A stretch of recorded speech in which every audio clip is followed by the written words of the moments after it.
నిన్నటి రోజున రాగస్వరూపపాషాఢ్య క్రోధాకారాంకుశోజ్వల మనోరూపేక్షు కోదండ పంచతన్మాత్ర సాయక ఈ నామాల వరకు మీకు కొంత విషయాన్ని నేను విజ్ఞాపన చేసి ఉన్నాను.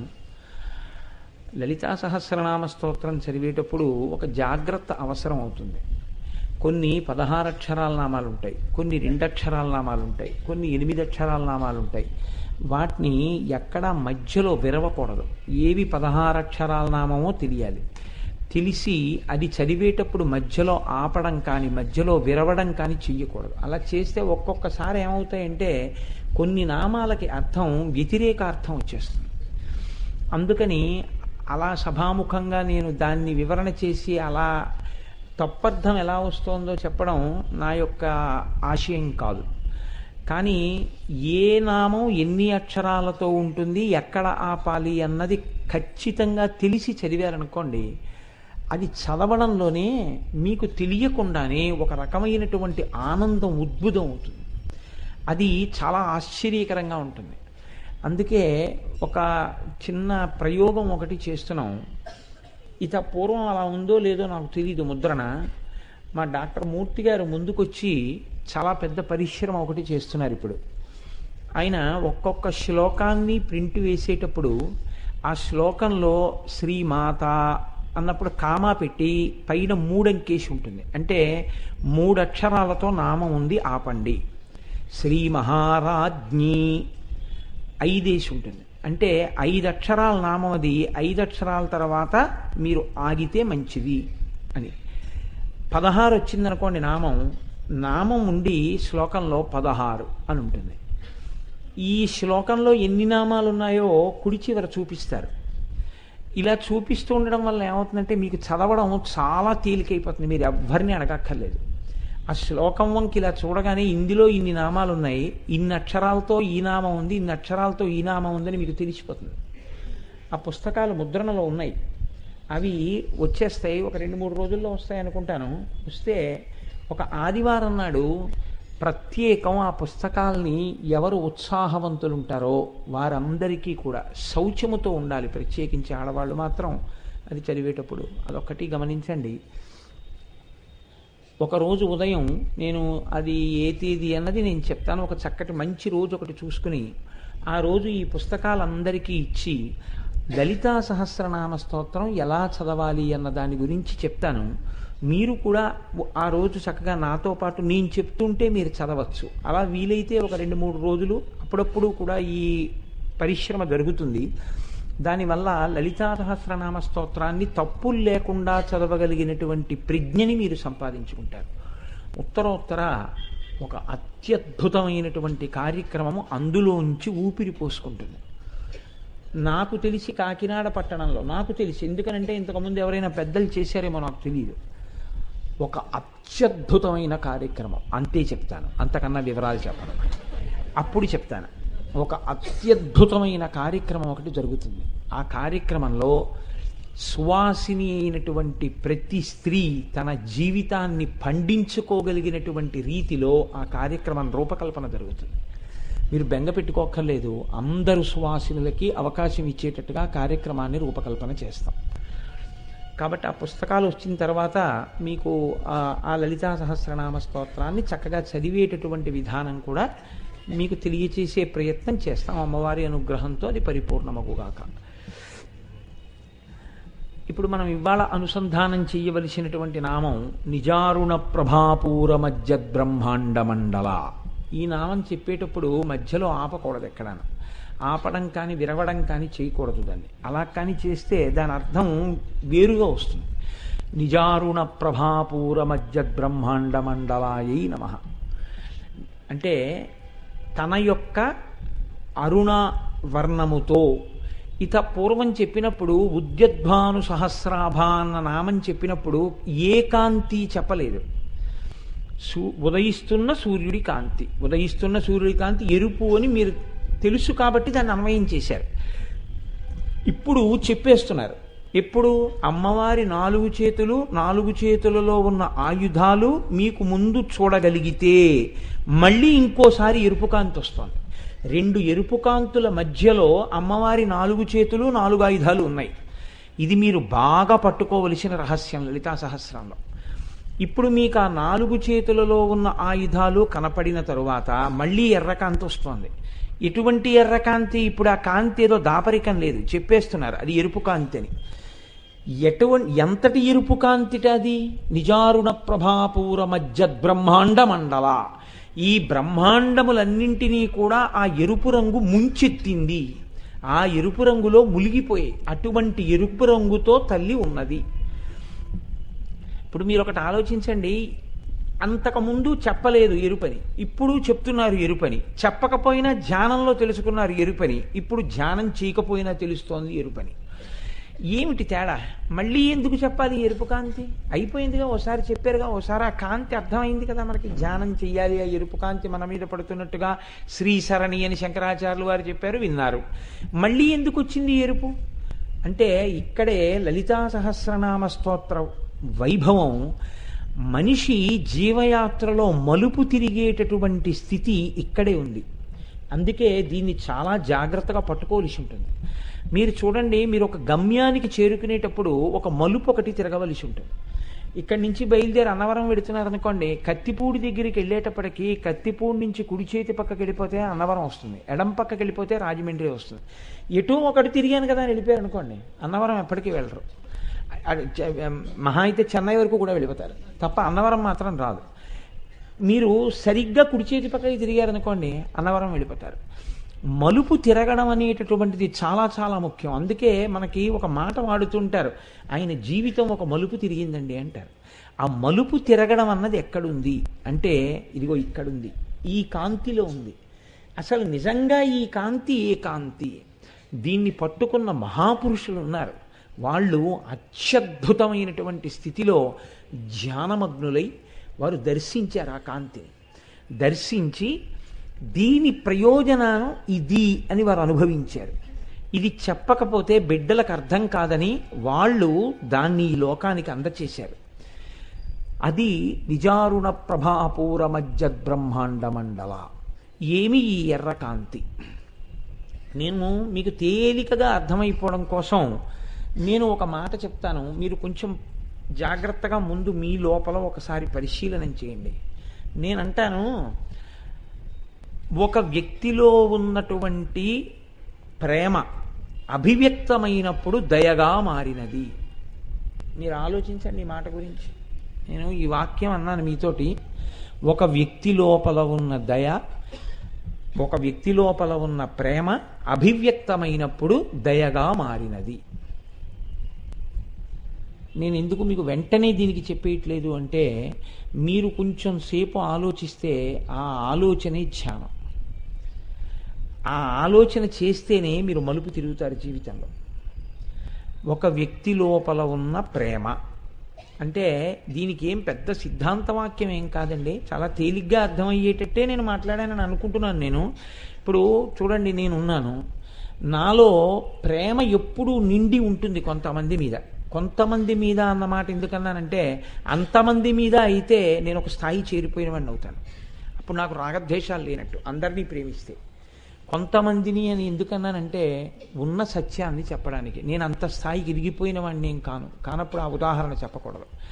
కొంతమంది మీద అన్నప్పుడు నా కొడుకు నాకు ఊహలోకి వచ్చాడు అనుకోండి, ఉత్తర క్షణం నాలోంచి ప్రేమ పొంగుతుంది.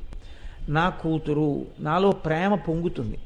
ఇప్పుడు నా కొడుకు నేను కలిసి భోజనానికి కూర్చున్నాం అనుకోండి, ఇంతలో ఎవరో పట్టుకొచ్చి కొత్తగా మామిడికాయలు వస్తున్నాయి కదా, అందుకని చెప్పి మామిడికాయతో పప్పు తయారు చేసాం, మీరు తినండి అని పట్టుకొచ్చి మా పిన్నమ్మ గారు ఒక ఆవిడ ఇంత పప్పు పట్టుకొచ్చి ఇచ్చారు. వీడు వచ్చాడని నాకు తెలియదురా, వీడు వచ్చాడా పాండిచేరి నుంచి, సరేలే ఏడు వీడు అంటే బయటికి వెళ్ళాడా ఓ పిన్ని అన్నాను. నువ్వు తిను అయితే, మామిడికాయ పప్పు నీకు ఇష్టమని తెచ్చాను అంతే. అంటే నాకు మామిడికాయ పప్పు ఇష్టమని ఏం కాదు, ఒక ఉదాహరణ అంతే. అలా అని మీరు కానీ ఏమో పట్టుకొచ్చారు, అలాంటివి ఏం చేయకండి. ఆ మామిడికాయ పప్పు అక్కడ పెట్టి నేను భోజనానికి కూర్చుంటున్నాను, మా అబ్బాయి వచ్చాడు, భోజనానికి కలిశాడు. సో వాడు అన్నాడు, అబ్బా నాన్నగారండి మామిడికాయ పప్ప అన్నాడు. అంటే నేను అన్నాను, ఒరే నువ్వు వేసుకో నాకొద్దు మామిడికాయ పప్పు అన్నాను. నిజానికి నాకు చాలా ఇష్టం. అబ్బా అందులో పిన్ని చేసింది మామిడికాయ పప్పు, పరమ సంతోషంతో నేను అది తినడానికి ఉద్యుక్తుడు అవుతున్నాను. వాడన్నాడు, నాన్నగారంటే మీకు మామిడికాయ పప్పు ఇష్టం కదా, అదేంటి మీరు వేసుకోకుండా నాకేసేస్తున్నారు అన్నాడు. ఏం లేదురా, ఏమిటో కానీ ఈ మధ్య కొంచెం పులుపు తగిలితే పళ్ళు జువ్వుమంటున్నాయిరా, తినలేకపోతున్నాను. డాక్టర్ గారు ఏమన్నారంటే ఒక్క వారం పులుపు తినకండి, తిన్నారంటే మళ్ళీ 20 రోజులు పడుతుంది, ఒక్క వారం రోజులు ఊరుకుంటే తగ్గిపోతుంది అన్నారు. అందుకు నువ్వు తిని అన్నాడు. వాడు తినేసాడు. వాడికి తెలియదు నాకేం పళ్ళు జివ్వనవు. ఎందుకు నేను అలా చెప్పాను?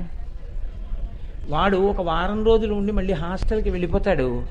నేను హాయిగా ఈ ఋతువంతా కాసిన కాయలల్లా నేను వండించుకు తినగలను. అలా కాదులేరా నీకు ఇష్టం కదా నువ్వు తినంటే వాడు తినడు, నాకు సగం వేసేస్తాడు. అందుకని వాడికి పూర్తిగా పెట్టాలి. వాడికి పూర్తిగా పెట్టడానికి నాలో ఉన్న ప్రేమ వాడికి పప్పు పూర్తిగా తినిపించడముగా అభివ్యక్తమైతే దయగా అభివ్యక్తమైనది కదండి. ఈ ప్రేమ అభివ్యక్తమైతే ఒక్క వ్యక్తి పట్ల మాత్రమే అభివ్యక్తమవుతుంది. అందరినీ నేను అలా ప్రేమించగలనా? తిరుపతి ప్రసాదం పెట్టినట్టు మా ఇంటికి వచ్చిన వాళ్ళందరి కోసం పప్పెట్టే పెట్టి తలకోపిసరు పెడతానేంటి? అలా ఏం పెట్టను కదా.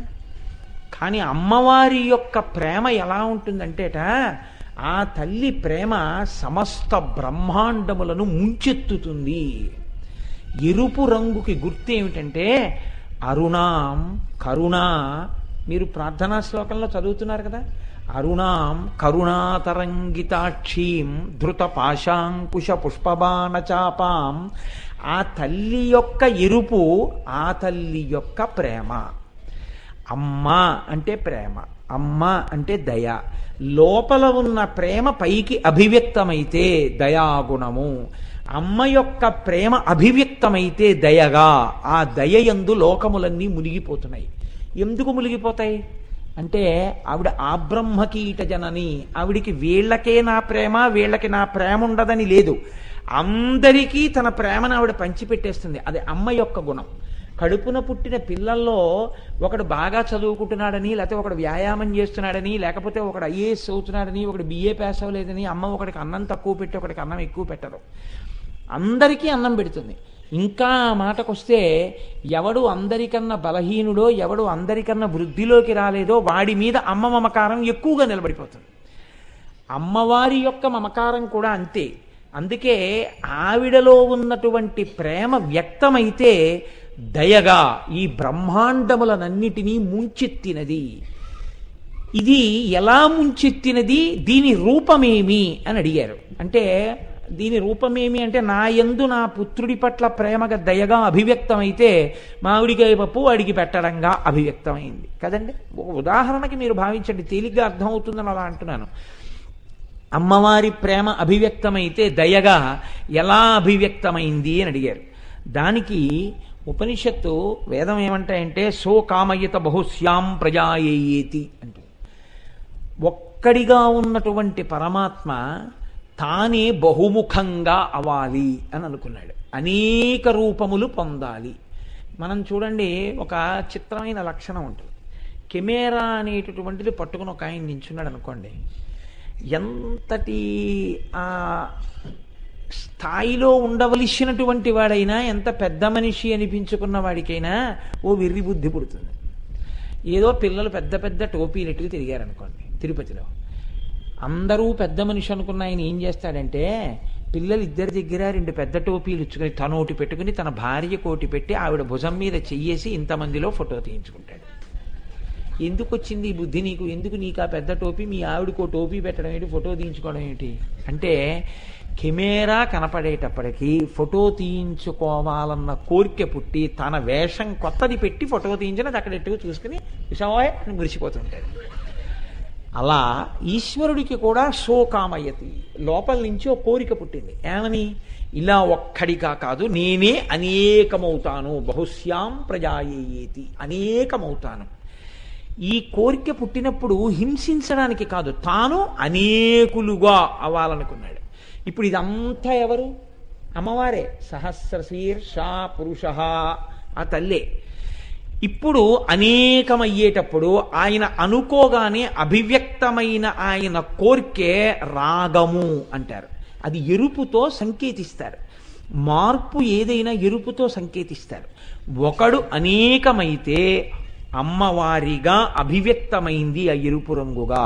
అందుకే సృష్టిక్రియ ఎరుపు రంగు చేత చెప్పబడుతుంది. సృష్టి చేసేటటువంటి వాడు బ్రహ్మగారు. బ్రహ్మగారు ఏ రంగులో ఉంటారో అని అడిగారు అనుకోండి, ఎర్రగా ఉంటారు. బ్రహ్మగారు ఎర్రగా ఎందుకుంటారు అంటే ఒక్కటే కారణం, సృష్టి అనేటటువంటిది రజోగుణ సంబంధమైంది, రజోగుణం ఎరుపుతో కూడుకుని ఉంటుంది. అయితే మరి అమ్మవారికి కూడా రజోగుణం ఉందా? అది కాదు అక్కడ లక్షణం. ఈ ఎరుపు చిక్కబడిపోతే తెలుపులోకి వెళ్ళిపోతారు. అంటే ఈ ఎరుపు సంసారం పట్ల వెళ్ళిందనుకోండి, రాగముగా నిలబడిపోయిందనుకోండి సంసారం మీద, అది పతనావస్థకు పనికొస్తుంది. ఈ ఎరుపు అమ్మవారి వైపుకి తిరిగిందనుకోండి, అమ్మా అమ్మా అమ్మా అమ్మా అని భక్తితో నిలబడగలిగాడు అనుకోండి, మోక్షం వైపుకి వెళ్ళిపోతాడు. ఈ ఎరుపు చిక్కబడడం తెలుపుని చేరుకోవడానికి పనికొస్తుంది. ఇది అమ్మవారు మనకి చెప్పేటటువంటి పాఠం. ఈ ఎరుపు వల్ల ఆ ఒక్కడు అనేకమయ్యాడు. మళ్ళీ నువ్వు ఆయనలోకి కలవడానికి నీలో రావలసిన ఎరుపు ఈశ్వరుడి మీద ప్రేమ. భగవంతుడి పట్ల భక్తి నీయందు ఏర్పడితే, నీ హృదయము ఈశ్వర భక్తి చేత రాగరంజితమైతే నువ్వు ఈశ్వరుడిలో కలిసిపోతావు. అప్పుడు అది రజోగుణం అవదు, అది సత్వగుణము కన్నా గొప్పదైనటువంటి శుద్ధ సత్వాన్ని దాటి ఈశ్వరుడు యందు చేరుకోవడానికి మార్గం అవుతుంది. ఇన్ని చెప్పడం ఆ తల్లి బ్రహ్మాండములనన్నింటినీ తన ఎరుపు కాంతి యందు ముంచుట కాదు. ఆ ఎరుపు కాంతిలో ముంచడం వెనకాతల ఒక పెద్ద రహస్యం ఒకటి దాక్కుంది. మీరు కొంచెం జాగ్రత్తగా ఆలోచిస్తే, నేను అప్పుడప్పుడు ఈ విషయాన్ని, ఈ ఉపమానాన్ని వాడుతూ ఉంటాను. మీరు చూడండి, సుఖము అని ఒక మాట అంటాం, దుఃఖము అని ఒక మాట అంటాం, రెండు మాటలు వాడుతుంటాం. దుఃఖము సంగతి అలా పక్కన పెట్టేసేయండి, సుఖము అన్న మాట తీసుకోండి. సుఖము అంటే మీరు ఎన్నిటితో సుఖాన్ని అనుభవిస్తుంటారు సాధారణంగా? ఐదే: కన్ను, చెవి, ముక్కు, నాలుక, చర్మము. ఈ ఐదిటితోటే ఒక్కొక్క దాంతో కోటేసి సుఖాలు ఉంటాయి. ఎన్ని సుఖాలైనా ఈ ఐదింటితోటే అనుభవిస్తారు. మీరు కొంచెం జాగ్రత్తగా ఆలోచించండి, మీకు ఒక విషయం బయటికి వచ్చేస్తుంది. ఒక వ్యక్తి ఉన్నాడు, ఆయనకి చక్కగా ఉంది, శరీరం అంతా హాయిగా ఉంటుంది. ఈశ్వరుడు ఏం చేశాడంటే, ఒక ప్రయోగం చేద్దాం, ఇలా ఉంటే అలా ఉంటుందో అని కన్నులు ఇచ్చాడు. ఆ కన్నులకు చూసే శక్తి లేదు. ముక్కు ఇచ్చాడు, ఆ ముక్కుకు వాసన చూసి వాసన పసిగట్టగలిగిన శక్తి లేదు. నాలుక ఇచ్చాడు, రుచి చెప్పగలిగిన శక్తి లేదు. చర్మం ఇచ్చాడు, దానికి స్పర్శ శక్తి లేదు. ఇప్పుడు దానికి శబ్ద, స్పర్శ, రస, రూప, గంధ 5 శక్తులు లేవు, తన్మాత్రలు. ఈ 5 తన్మాత్రలు తీసేసి 5 జ్ఞానేంద్రియములను మాత్రం ఉంచాడు. ఇప్పుడు నాకు ఒక విషయం మీరు చెప్పండి, పైన బ్రహ్మాండంలో ఎన్ని అందాలున్నాయి, ఇతనికి ఏమైనా సంబంధం ఉంటుందా? ఎన్నో అందాలున్నాయి, గులాబీ తోటలున్నాయి, జలపాతాలున్నాయి, పెద్ద పెద్ద రాజగోపురాలు ఉన్నాయి, అందమైనటువంటి లోకంలో పుష్పవాటికలున్నాయి, చక్క చక్కటి కోనేరులున్నాయి, ఈశ్వరమూర్తులున్నాయి. ఇతను ఏమైనా చూస్తాడా? ఇతను అనుభవించేది ఏం లేదు, ఎందుకంటే ఇతనికి కళ్ళు లేవు. లోకంలో ఎన్నో సంగీతాలున్నాయి, ఎన్నో ధ్వనులున్నాయి, పక్షుల కలకూజితాలున్నాయి, ఎన్నో ఉన్నాయి. అతను ఏమైనా అనుభవిస్తాడా? ఏం వినలేడు, చెవులు, అతనికి వినే శక్తి లేదు. కొడుకొచ్చి ముట్టుకున్నాడు, కూతురు వచ్చి ముట్టుకుంది, భార్య వచ్చి ముట్టుకుంది, గురువు వచ్చి ముట్టుకున్నాడు, పక్కవాడు ముట్టుకున్నాడు, ఎవరు ముట్టుకున్నా అతను ఏమైనా తెలుసుకోగలడా? అతనికి తెలియదు. నిప్పెట్టారు, అతనికి తెలియదు. నీరెట్టారు, అతనికి తెలియదు. అతను చూడలేడు, అతను వినలేడు, అతనికి స్పర్శజ్ఞానం లేదు. అతని నాలుక మీద బొగ్గు పెట్టినా నవిలి మింగేస్తాడు, అతని నాలుక మీద బూంది లడ్డు పెట్టినా నవిలి మింగేస్తాడు. కారణం ఏంటంటే అతనికి ఏమి తేడా తెలియదు, రుచి లేదు. ఇప్పుడు శబ్ద, స్పర్శ, రస, రూప, గంధ ఈ 5 అమ్మవారు వెనక్కి తీసేసింది అనుకోండి. ఈ 5 నేను తీసేస్తున్నాను వ్యక్తుల్లోంచి అందనుకోండి. మీరు ఒక్కటి ఆలోచించండి, ఇంకా సుఖము అన్న మాట లోకంలో ఏమైనా ఉందా? ఏం లేదు. ఇక పైన బ్రహ్మాండంలో అందాలన్నీ ఉన్నాయి, మీకెందుకు పనికిరావు. బ్రహ్మాండంలో శబ్దాలన్నీ ఉన్నాయి, మీకెందుకు పనికిరావు. బ్రహ్మాండంలో ఎన్నో స్పృశిస్తాయి, మీకెందుకు పనికిరావు. ఎన్నో రుచులున్నాయి, మీకేం సంబంధం లేదు. మీరు ఎందుకుంటారు అంటే, ఆకలంటూ ఒకటి వేస్తుంది, కళ్ళు లేవు, నా నోటికి రుచి తెలియదు. కాబట్టి కబంధుడని రామాయణంలో ఒక ఆయన ఉంటాడు, అలా ఇలా తడుగుతారు, ఏదో తగులుతుంది. అది ఒకవేళ తన కడుపున పుట్టిన పిల్లాడే అవ్వచ్చు, వాడికి ఏం తెలియదు కదా. వాడు చూడలేదు, వినలేదు, ఏమి వినపడదు వాడికి. వాడు ఒకవేళ ఏడిచినా వీడికి వినపడదు. వాడు తింటున్నా ఏం తింటున్నాడో తెలియదు. కాబట్టి తినేస్తాడు, మింగేస్తాడు, కాసేపటి కడుపు నిండిపోయినట్టు అయిపోయింది, ఊరుకున్నాడు. ఇప్పుడు చెప్పండి, అసలు లోకంలో ఈ 5 తీసేస్తే, శబ్ద స్పర్శ రస రూప గంధ, ఈ 5ంటిని అమ్మవారు వెనక్కి తీస్తే, మీరు ఒక్క క్షణం ఆలోచించండి. ప్రపంచంలో బ్రహ్మాండముతో పిండాండము ఆనందమును అనుభవించడం సుఖం అన్న మాట ఎక్కడైనా ఉంటుందా? ఏం లేదు, లేదు కదా. మీరొక్కసారి అటువంటి ప్రపంచాన్ని ఒక్క నిమిషం పాటు ఊహ చేయండి. భయంకరంగా ఉంటుంది, పరమ భయంకరంగా ఉంటుంది అటువంటి ప్రపంచం. ప్రపంచం ఇంత సంతోషంగా ఉందంటే, నేను చెప్తున్నాను మీరు వింటున్నారంటే, ఇన్ని వేల కళ్ళతో మీ అందరూ నన్ను చూస్తున్నారంటే, మీరు వెనకనున్న అమ్మవారిని చూస్తే, నేను చెప్తున్నది మీ జ్ఞాననేత్రంతో చూడగలుగుతున్నారంటే, ప్రసాదం తింటున్నామంటే, ఇవన్నీ ఎవరిచ్చిన శక్తులు? ఆ తల్లి పట్టుకుంది. పంచతన్మాత్రశాయక. అమ్మ పిల్లల పట్ల పనిచేస్తుంది. పిల్లాడు అంటాడు, అమ్మ నేను వాళ్ళ ఇంటికి వెళ్ళానమ్మా, బ్రెడ్ హల్వా తిన్నానమ్మా, ఎంత బాగుందోనమ్మా అంటాడు.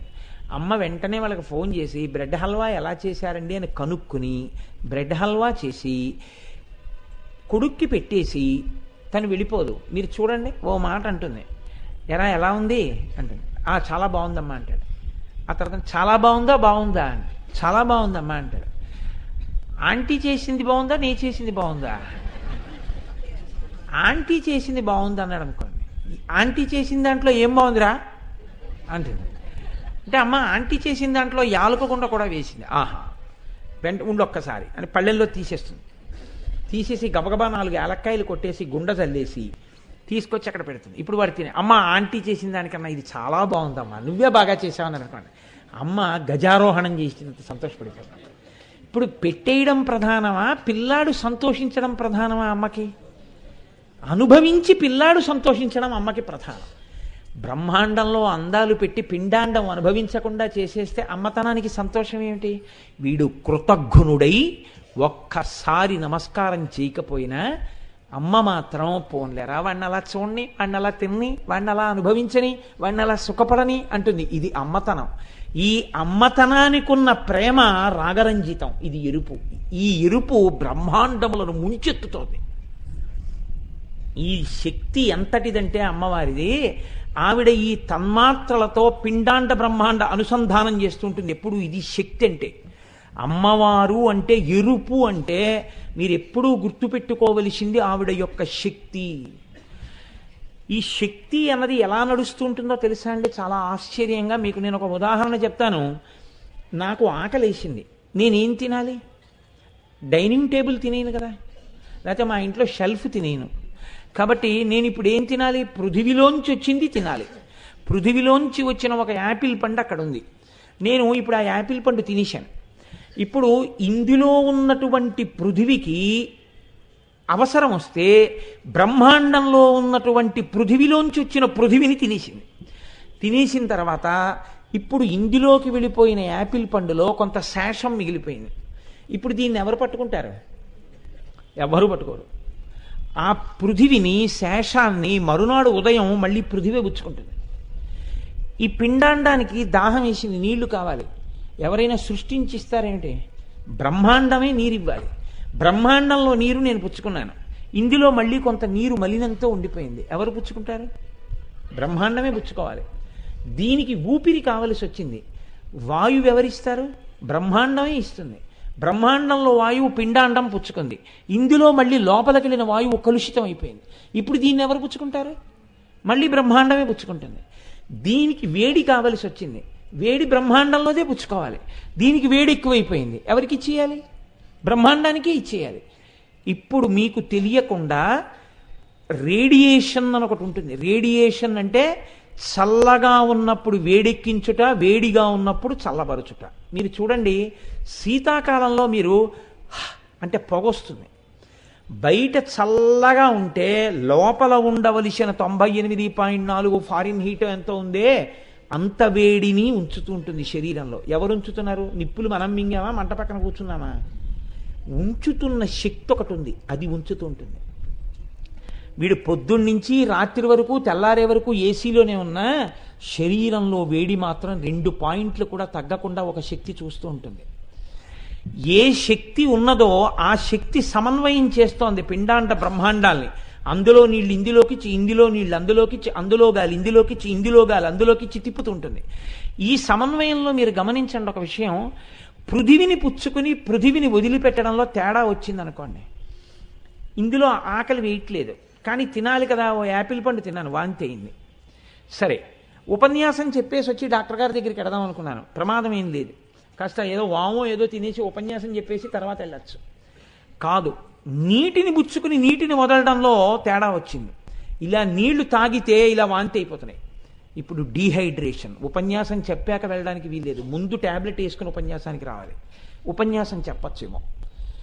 కాదు, వేడి తగ్గిపోతోంది, ముందు అరికాళ్ళు తొందరగా మర్దనా చేసి 108కి ఫోన్ చేయాలి. ఊపిరందట్లేదు, బయట వాయువు లోపలికి వెళ్ళలేదు, ఇప్పుడు ఎలా ఉన్నవాడిని అలా ముందు పరిగెత్తాలి డాక్టర్ గారి దగ్గరికి. ఈ అనుసంధానంలో ఒక భూతముతో ఒక భూతము యొక్క అనుసంధానము మరింత క్లేశమైపోతాయి. పృథివి అంది పృథివి వెళ్ళకపోతే పర్వాలేదు, జలము అంది జలము వెళ్ళకపోతే పర్వాలేదు కొంత, వాయువు అంది వాయువు వెళ్ళకపోతే ప్రమాదం. మరి ఇంతకాలం వాయువు అంది వాయువు వెళ్ళేటట్టు ఎవరు చేశారు? ఆవిడే. ఏ శక్తి నీ కంటికి కనపట్టలేదో ఆ శక్తి వాయువు అందించి వాయువు తీస్తోంది, ఆ శక్తి నీరు అందించి నీరు తీస్తోంది, ఆ శక్తి పృథివిని అందించి పృథివి తీస్తోంది, ఆ శక్తి వేడిని అందించి వేడిని తీస్తోంది.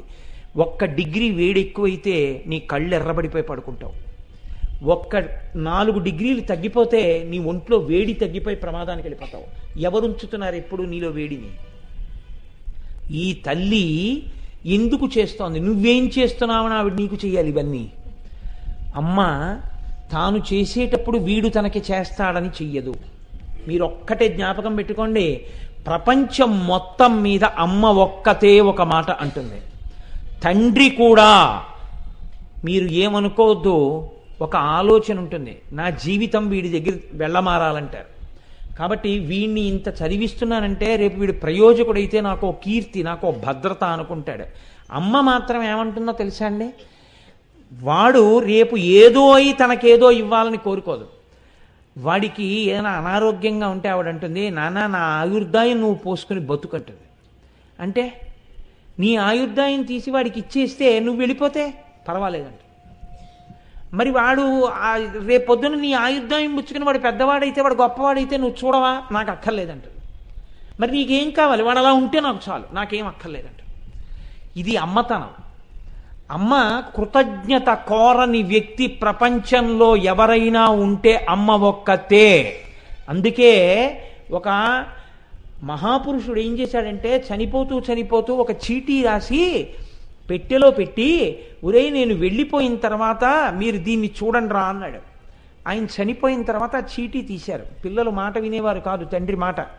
అందులో ఆయన వరుసగా రాశాడు, 1, మొట్టమొదట మీరు చెయ్యవలసిన పని అప్పిచ్చి తిరిగి అడగవద్దు అని రాశాడు. ఆహా, ఎంత గొప్ప మాట! అప్పిచ్చి తిరిగి అడగవద్దా? 2, విత్తు వేసి పందిరి పెట్టవద్దు. అదేమిటి, విత్తనం పెట్టి పందిరి పెట్టద్దా? సరే. అమ్మకి అన్నం పెట్టవద్దు. 3, 4, లోకంలో క్షామం వస్తే మీ ఇల్లు మీరు తవ్వేసుకోండి. చాలామందికి చూపించారు, మా నాన్నగారు చాలా పండితుడండి, 4 పెట్టిలో పెట్టి నేను వెళ్ళిపోయాక చూడండి అన్నాడు, ఎందుకు రాశాడండి అని అడిగారు. చాలామంది పండితులు చూసి అన్నారు, మీ నాన్నకి సంధి పుట్టి రాశాడు రా, దానికి అర్థం ఏంటి అని. అర్థం ఉండాలి, అమ్మకి అన్నం పెట్టద్దు, ఏంట్రా మాటలు అన్నారు. లేదు, ఈయనకి ఏదో ఉంది తమాషా, ఎందుకో రాశాడని వాళ్ళు తిరిగి పండితుడైతే చెప్పలేకపోతున్నాడని ఒక అఘాయిత్యం పండితుడి దగ్గరికి వెళ్ళారు. ఆయన దగ్గరికి వెళ్తే ఆయన అన్నాడు చూసి, ఒరే మీ నాన్న చాలా తెలివైనవాడు సుమా, మామూలుగా చదవకూడదు, తిరగేసి చదవండి అన్నాడు. అప్పు ఇచ్చి తిరిగి అడగవద్దు. అప్పు ఇచ్చేటప్పుడు ఎటువంటి వాడికి ఇవ్వాలో తెలుసా? ఎప్పుడు తీర్చేస్తానా అని బెంగ పెట్టుకుని వచ్చే నెల ఇస్తానన్నవాడు 2 రోజుల ముందే తీసుకొచ్చి ఇచ్చేసేటటువంటి వాడికి మాత్రమే అప్పు ఇవ్వాలి. అప్పిచ్చి నువ్వు ఒరే నా డబ్బు ఎప్పుడు ఇస్తావురా అని అనిపించుకునే వాడికి అప్పు ఇవ్వవద్దు. అంటే అప్పు ఇచ్చి తిరిగి అడగవద్దు అంటే అప్పు ఇచ్చి తిరిగి అడగవలసిన అవసరం లేకుండానే నీకు పట్టుకొచ్చి ఇచ్చేవాడికి అప్పియ్యి. విత్తు పెట్టి పందిరేయవద్దు. ఇవాళ విత్తనం పెట్టి ఓ వారం పోయాక పందిరేద్దాంలే అంటే ఈలోగా తీగ పాకేస్తుంటుంది, నువ్వు పళ్ళ మీద తిరుగుతుంటావు, తీగ ఎక్కడానికి సరైన మార్గం దొరకదు, డొంకల్లోకి వెళ్ళిపోతుంది, కాయ వలిసినన్ని కాయలు రావు. ముందు పందిరేసి విత్తనం పెట్టు, ఎక్కువ ఫలసాయం వస్తుంది. అమ్మకి అన్నం పెట్టవద్దు. నువ్వెప్పుడు అమ్మకి అన్నం పెట్టకు. అమ్మ చేతి అన్నం నువ్వు తిను. నేను అమ్మకి అన్నం పెడుతున్నాను అనుకో. మా అమ్మ చేతి అన్నం నేను ఇంకా తింటున్నానండి, నా అదృష్టమను. 4, దేశంలో క్షామం వస్తే నీ ఇల్లు నువ్వు తవ్వుకో. దేశంలో క్షామం వస్తే ఇల్లు తవ్వుకోవడం ఎందుకో? ఇంకా ఎక్కడా ఎవరికి ఒకరికొకరు పెట్టుకునేటటువంటి రోజు ఉండదు కనుక నీ ఇంటి కింద మీరు పనికి మాలిన వాళ్ళని ఒక పాతు పెట్టాను, అప్పుడు అది బయటికి తీసుకుని బతకండి రా అని మీ నాన్న పాతు పెట్టాడు రా అన్నారు. అబ్బా, మా నాన్న ఇంతటి ప్రేమైకమూర్త తెలుసుకోలేకపోయాం. ఎంత మంచి మాటలు చెప్పాడని ఆ 4 కొడుకులు మారిపోయారు.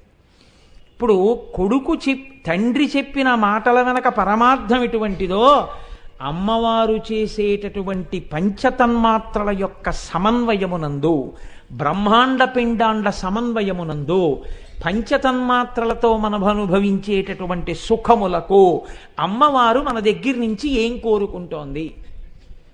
ఆవిడ కోరుకుంటే అమ్మ కాదు. ఆవిడ ఏమీ కోరుకోదు. ఏమీ కోరుకోకుండా మన అందరం సంతోషంగా ఉండాలని కోరుకున్న అమ్మతనం యొక్క అనురాగమే రాగరంజితమైన ఆ ఎరుపునందు మునిగిపోయిన బ్రహ్మాండాలు. అమ్మయందు ఆ ఎరుపు లేకపోతే, ఆ అమ్మ ప్రేమలో నువ్వు మునగకపోతే ఇవాళ నువ్వు ఉండడం అన్నదే ఉండదు. అదిరా అమ్మవారి ప్రేమంటే.